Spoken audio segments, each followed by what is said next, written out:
আজ অফিস থেকে একটু জলদিই বেরিয়েছিলাম, গিয়েছিলাম একটু বাজারে। কয়েকটা জিনিস নেওয়ার ছিল, কারণ কাল আমাদের বাড়িতে আসছে আমাদের কিছু স্পেশাল গেস্ট। আজকের পর এখন আমরা 3 দিন মতো দুজনেই ছুটি নিয়েছি। আসছে হচ্ছে আমাদের দুজন খুব কাছের বন্ধু বান্ধবী। ওরা দুজনেই আমাদের কলেজে ক্লাসমেট ছিল, কলেজ থেকেই ওদের প্রেম। এখন ওরাও দুজনে স্বামী স্ত্রী।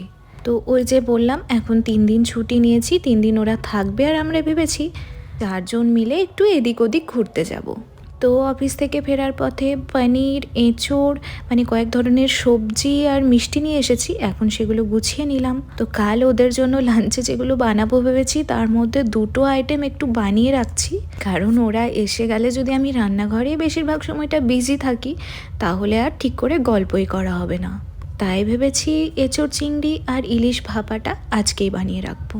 বাদ বাকি সমস্ত নিরামিষ আইটেম, মানে টিটুর তো কালকে নিরামিষ, ওইগুলো সব কালই বানাবো।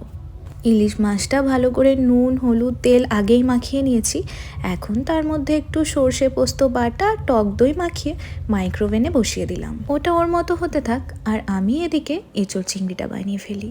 জানো তো, আমি আগে গলদা চিংড়িটা খেতে বেশ ভালোবাসতাম, তবে ইদানিং হয়েছে কি, আমার না এই ছোট চিংড়িটা খেতেই বেশি ভালো লাগে। আর এখন তো এঁচোড়ের সিজন চলে এসেছে, বাজারে বেশ কচি কচি এঁচোড় পাওয়া যাচ্ছে দেখে একটা তুলে নিয়ে এসেছিলাম। আর আমাদের রাতের ডিনারে আলাদা করে আর অন্য কিছু বানাবো না, এই এঁচোড় চিংড়ি দিয়েই ভাবছি রুটি খেয়ে নেব। কাল ওরা মোটামুটি সকাল সকালই ঢুকে যাবে, মানে ওই 11টার মধ্যেই আর কি। তো ভেবেছি তার আগেই যা যা রান্না বাকি আছে সেগুলো সেরে ফেলবো। ওভার ফোন সবসময় টাচে থাকলেও সামনাসামনি দেখা তো খুব কমই হয়, তাই জন্য ভেবেছি যতটুকু টাইম আমরা একসাথে থাকবো গল্প করে মজা করে কাটিয়ে দেবো।